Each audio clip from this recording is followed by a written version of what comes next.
আকাশেরও ওপারে আন্তর্জাতিক মঞ্চ থেকে ফিরে কয়েক মাস কেটে গেছে।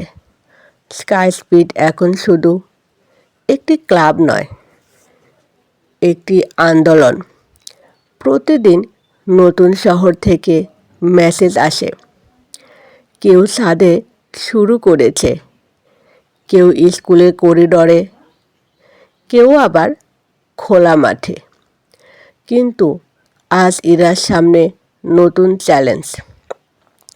একটি বড় এভিয়েশন কোম্পানি প্রস্তাব দিয়েছে, তারা স্কাই স্পিডকে স্পন্সর করবে। বড় ল্যাব, আধুনিক যন্ত্র, ফ্ল্যান্ডিং সব দিবে। কিন্তু একটি শর্ত আছে, ক্লাবটি শুধুমাত্র নির্বাচিত স্কুলগুলোতেই চালানো যাবে। ইরা চুপ করে বসে থাকে। তার চোখের সামনে ভেসে ওঠে সে প্রথম ভেস্ট কাগজের প্লেন। ঝড়ের দিন, ছোট ছাদ, আর সেই বাচ্চারা। রাতে ছাদে উঠে দাঁড়ায় সে। হালকা বাতাস, পুরনো কাগজের প্লেনটা এখনো দেওয়ালে টাঙানো। সে ধীরে বলে, স্বপ্ন যদি সবার না হয়, তাহলে সেটা কি সত্যিই স্বপ্ন? পরের দিন মিটিংয়ে সে স্পষ্ট করে বলে, স্কাই স্পিড সবার জন্য। যে বাচ্চার কাছে বড় ল্যাব নেই, যার কাছে শুধু কাগজ আর আকাশ আছে, তার জন্যই এই স্বপ্ন। কোম্পানি অবাক। কিছু লোক বলে, এটা বড় সুযোগ হারানো। ইরা শান্তভাবে হাসে।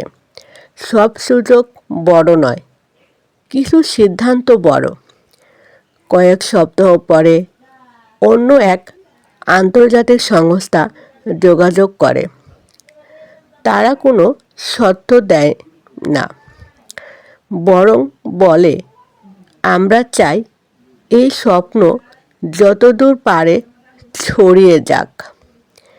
ইরা বুঝতে পারে, সঠিক পথে হাঁটলে দরজা বন্ধ হয় না, শুধু সঠিক দরজা খুলতে সময় লাগে।